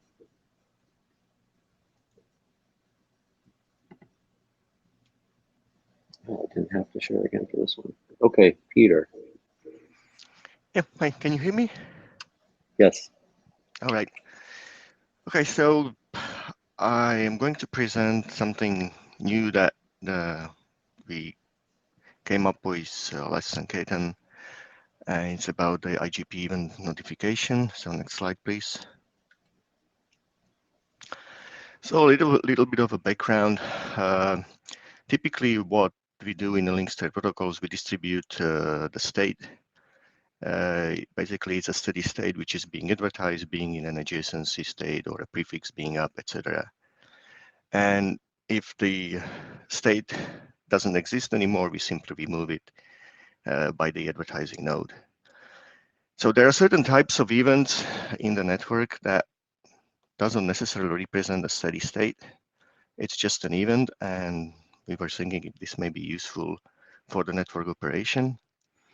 So we call this a pulse. Basically, it's a notification which has a very limited lifetime and doesn't introduce any state into the network. And if it does it only for a very limited amount of time. And these pulses may be used to advertise various types of the events, whether those are positive, negative in a nature. Next slide, please.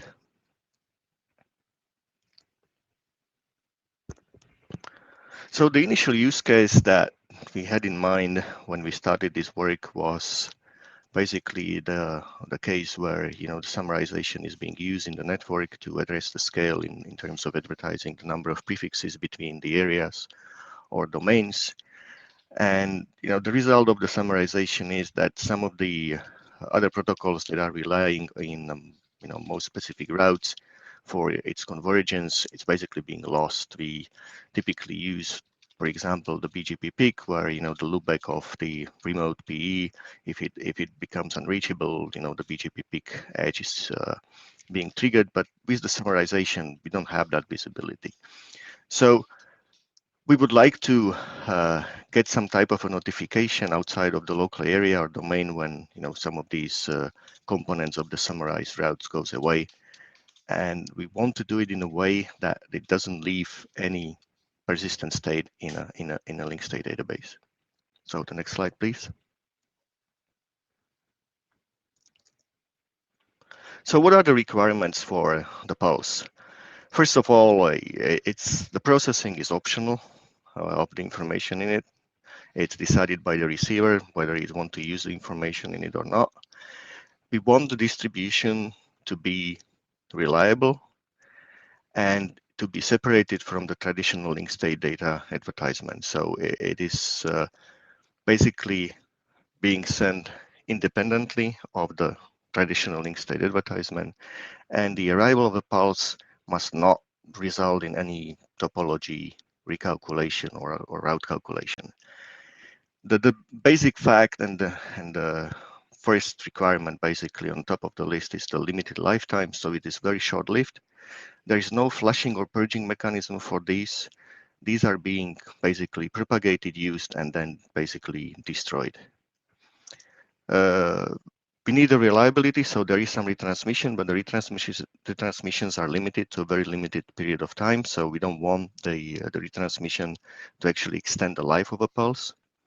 And these information are never being sent as a part of the database sync, whether this is on the adjacency bring up or a graceful restart or whatever.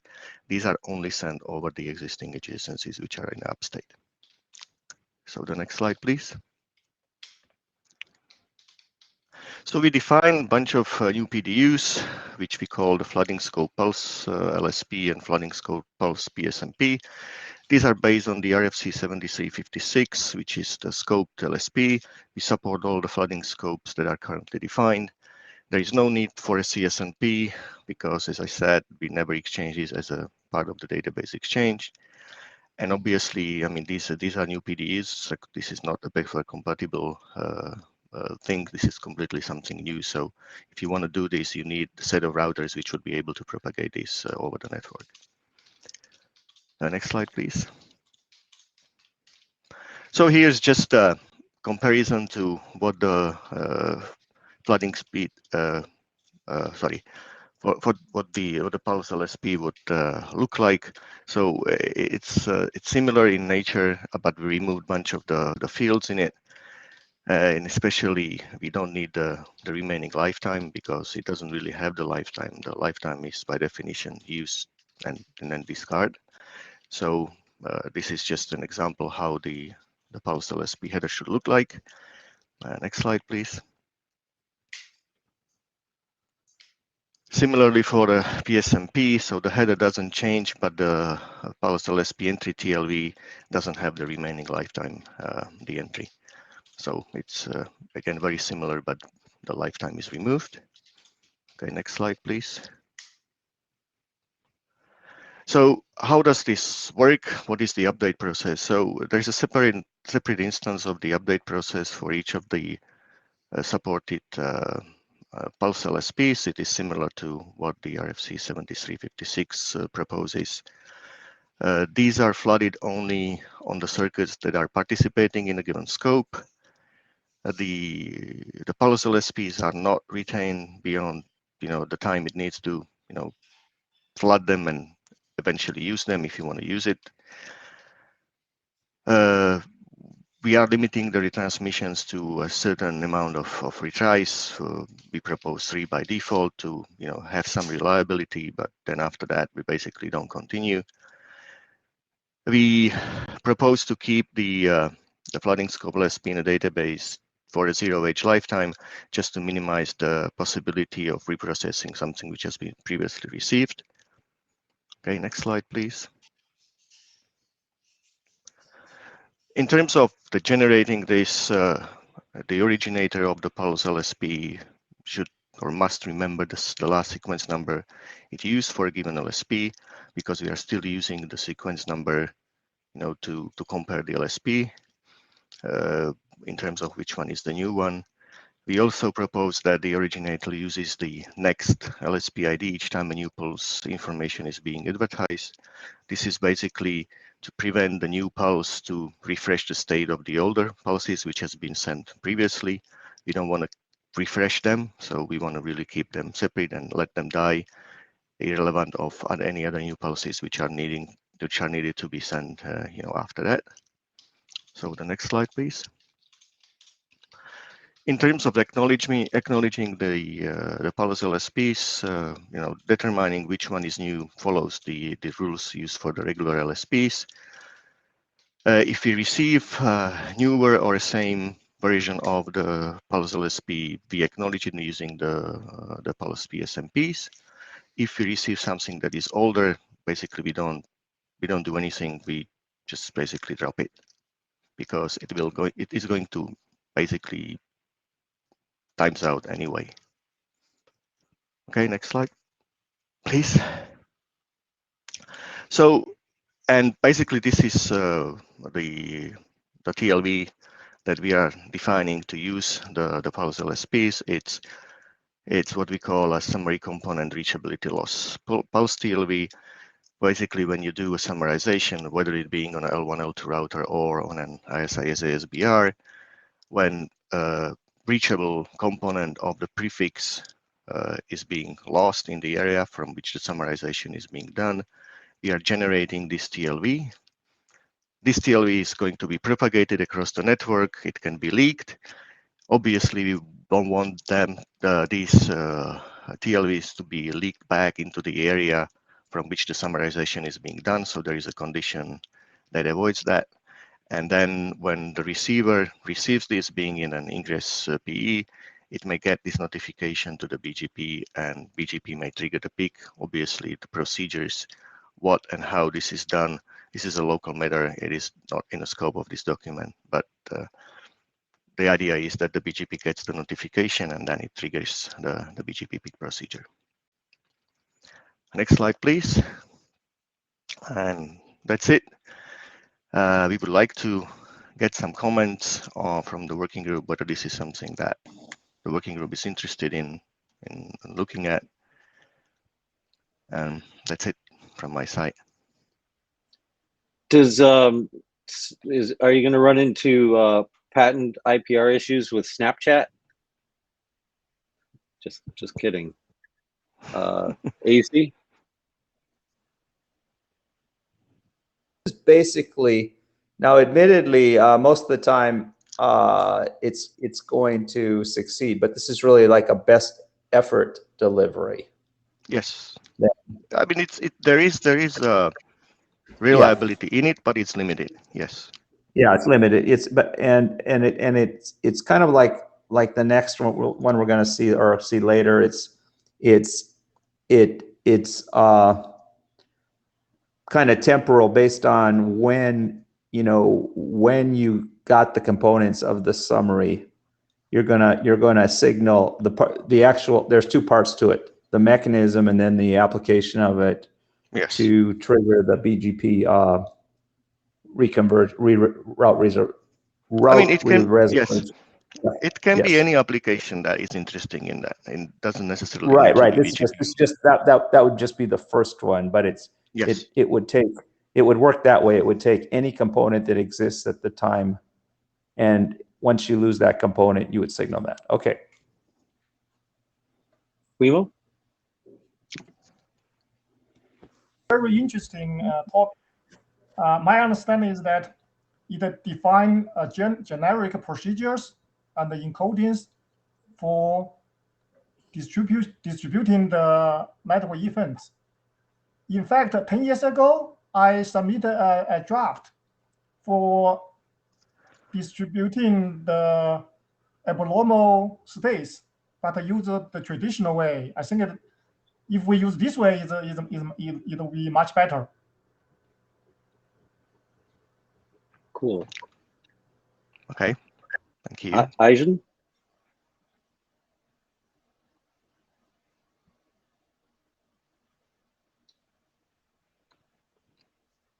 He's muted.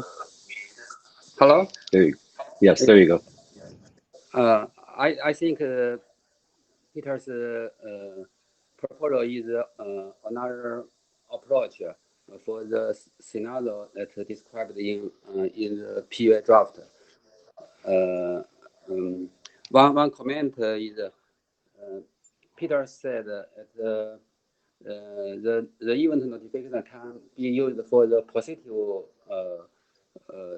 event. So what is do you have some scenario described for the positive notification, event notification?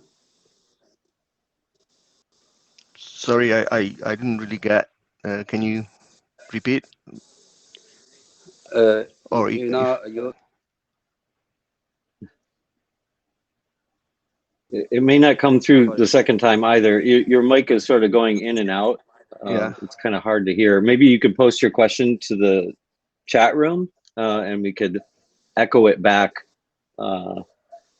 maybe even after the next presentation, because I think we'll have some slop. Yeah, okay. I will present question on the mail list. There are large echo for the voice. Okay, well, the interesting new work. Let's get some discussion on the list on it. I do have the question. This is related to the next presentation. Is that right? Or maybe I got that wrong. Is the prefix unreachability stuff? Yeah, that's what. Yeah. So they do sound okay, very familiar. I mean, similar. I think. Sorry, Skian speaking. Yeah. So the one of the use case that we have is this one, and this was the first one. So it is related in terms of the use case, but we use a completely different mechanism, and what we specify can be used for something, more than that. Right. It's more generic. Yeah. Exactly. Yeah. Okay. All right. Great. Well, keep that in mind, everybody, while we watch the next presentation. Ian? All right. Thank you, guys. Thanks, Peter. All right. So my name is Guillaume Mishra with Verizon, and I'm providing an update for prefix unreachable announcement PUA. So as Tony gave the update for the, Peter, on the last draft that we went through, this is a very similar mechanism that we've had quite a bit of discussion on the mailing list. But it basically works very similar. The mechanism is completely different, but it works basically on the component. So if you have a transit core where you have the area broken up into areas, so either OSPF areas or ISIS levels, and you're doing summarization and you're summarizing the next hop attribute, for the edges, your egress or ingress PEs. When those components, so when you're summarizing all the /32s, and instead of having to flood them, you're doing a summarization. When those components go away, this, from a link or node failure, what this draft does, kind of in summary, it basically detects that via an advertisement control plane update, and then it forces the control plane to converge. So it's an update to the control plane, so the control plane converges, and then the data plane, no change to the data plane, and the data plane follows the control plane and it converges as well quickly, just based on a component failure. So it is like an event notification, similar to the last draft, completely different mechanism, but it from that detection, it forces a convergence. Next slide. Thank you. So the PUA mechanism. So basically, upon receiving a node or link failure from a prefix, that's within a advertised summary from an ABR going between within a domain from, let's say, ingress PEs towards an egress PEs within from an ABR performing a summarization towards an egress point. So we generate a new summary address, but with the failure prefix associated with that, it sets that information to a null zero, a null information to null. So basically, and that's really the capability where it's actually flooding that. So when that link or node goes down, or the next hop attribute goes down, that prefix is set to null, and it's forcing that that convergence to happen at the control plane, and then the data plane follows that. So for ISIS, what we do is we use the IPv4, IPv6 source router ID sub TLV defined in RFC 7794. And with OSPF, we use the prefix originator sub TLV defined in the draft OSPF prefix originator. And then the flooding mechanism is exactly the same. There's no change in the flooding mechanism for both OSPF and ISIS. Next slide, please. So the updated action based on the PUA message. So for the node failure scenario, when the node within an area receives the PUA message from all its ABRs, it will trigger the switchover. So that's the switchover is basically that component prefix. So let's say that linker node goes down, that egress PE node goes down. It actually that prefix for that, let's say you're doing a next hop self on that P and that loopback 0 goes down, but the node is down. Now that prefix is set to null 0, and now you're forcing that switchover to happen immediately from, due to that summarization. So now you're not waiting for convergence. Convergence happens instantly onto the alternate path. So for link and network partition scenarios, when only some of the ABRs can reach the failure prefix, the ABRs that can reach the prefix should advertise a specific route to the PUA prefix. And it's a similar kind of negative. I think we mentioned it's similar but different, but I guess you can draw some analogies to the Rift. Rift work group and how the negative advertisement happens. Next slide, please. Thanks. So conclusions and further actions. So we have had a lot of discussions, and we've presented this on the IETF a few times. There have been, I think the goal here is really try to get more clarification on the process and procedure and how the PUA mechanism works and what actually is changing. So with the changes, it's really control plane. There's no change to the data plane, and it's really a detection mechanism, detecting the component prefix, very similar to the previous draft that we went through. But it's really the detection mechanism, and from that detection, forcing the control plane to converge, and then the forwarding plane to follow that. This does, because it's a control plane update, all the nodes within the area, they would require an update because they're all acting on the failover capability to set that prefix for the component to a null 0, so it's to force the control plane to convert. So it does require an upgrade, and that's something that we do have to update in the draft, because that, I think A said notice that, and so we'll get that fixed in the next update. Next slide. Thank you. So the next draft I'll be going over just some quick updates on is the passive interface attribute. Next slide, please.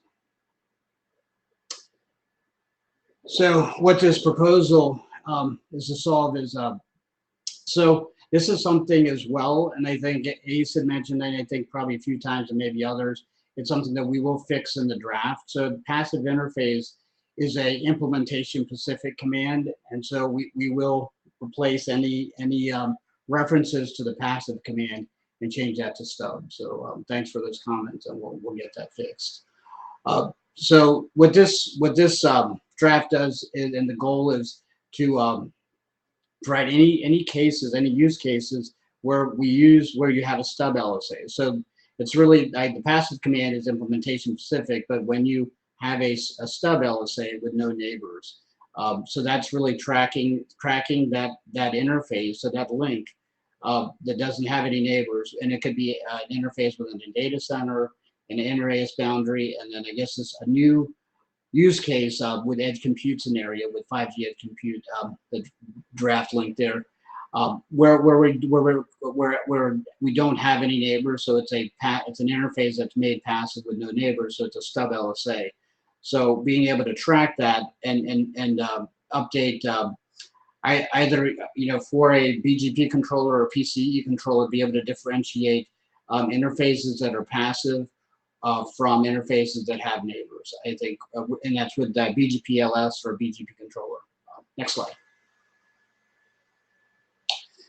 So the Ospf V3 extension. So I think we had a variety of different ways where we're going to do this. I guess the update. I think initially we had it in the base Ospf V2, and that was fixed. So now it's in the TLV based Ospf V2 update. And I think initially we had it using the prefix LSA, and we changed that because I guess the passive interface being link specific and really was what we wanted, topological versus prefix based.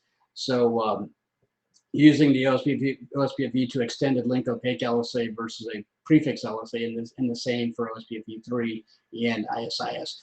So what we propose is defining a new Ospf V2 extended stub link TLV.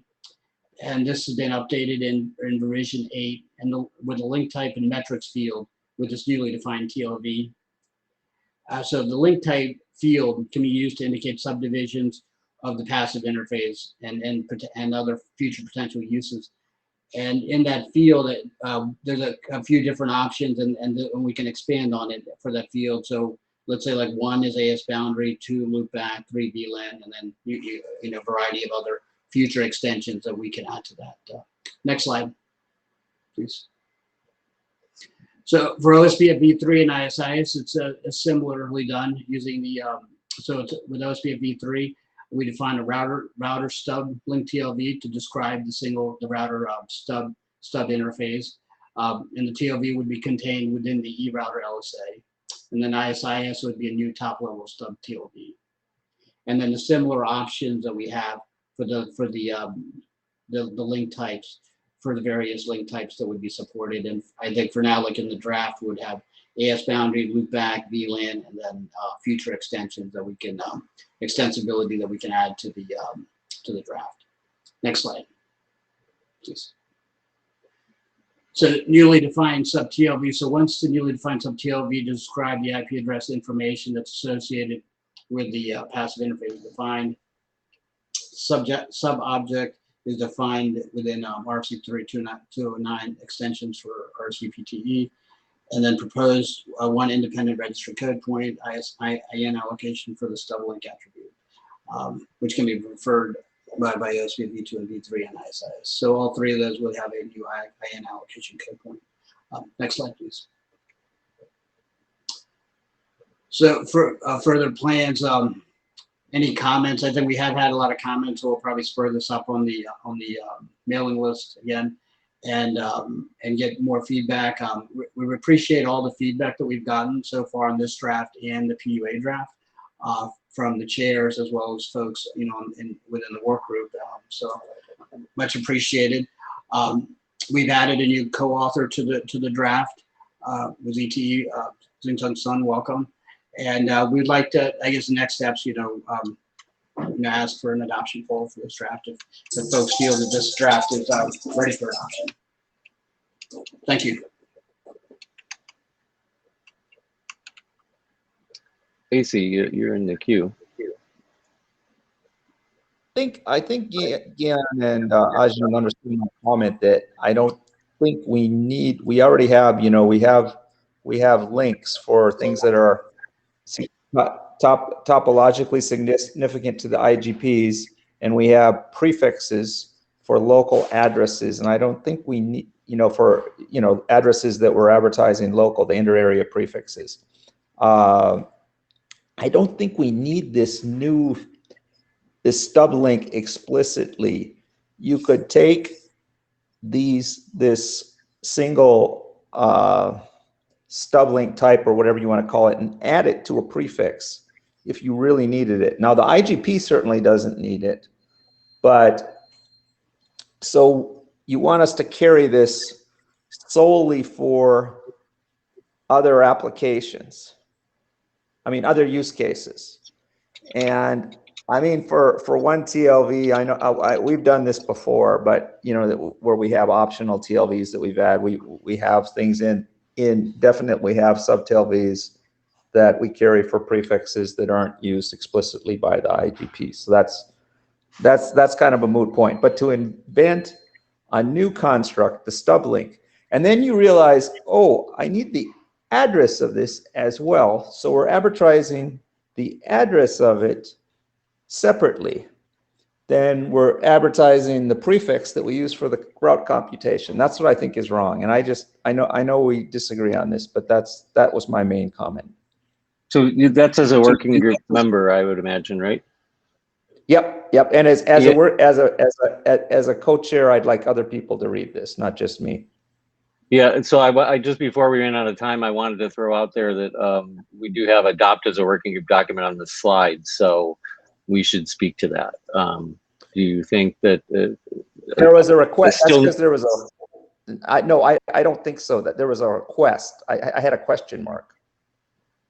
no, But right? I'm saying they're asking us, so I'm saying we should reply, and I guess our answer is probably going to be let's have some more discussion on the list. Yes.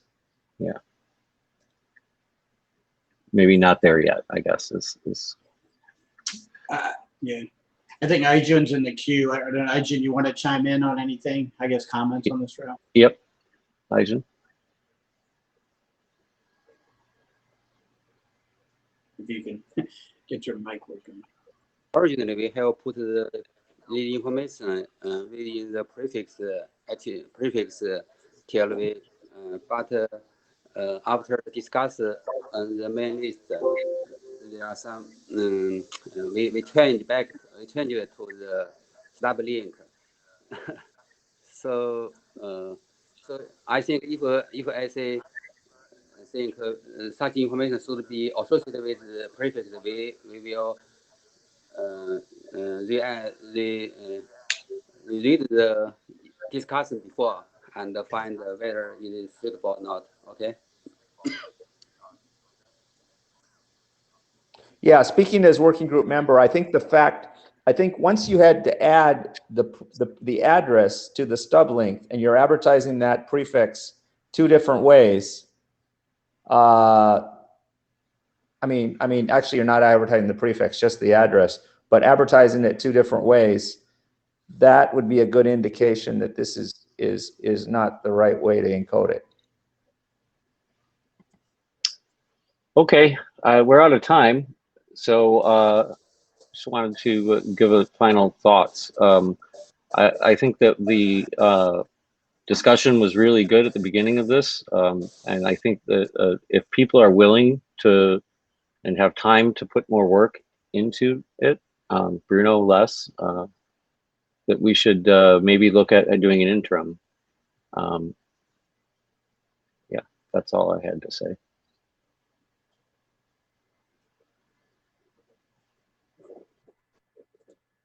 Oh, you're muted.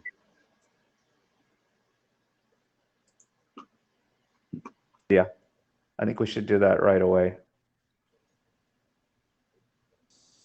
Hello? Okay, great. Well, we'll have to see whether in the next 2 weeks we're going to have another virtual or not, probably. But thanks everybody for participating, and see you next time. Thank you.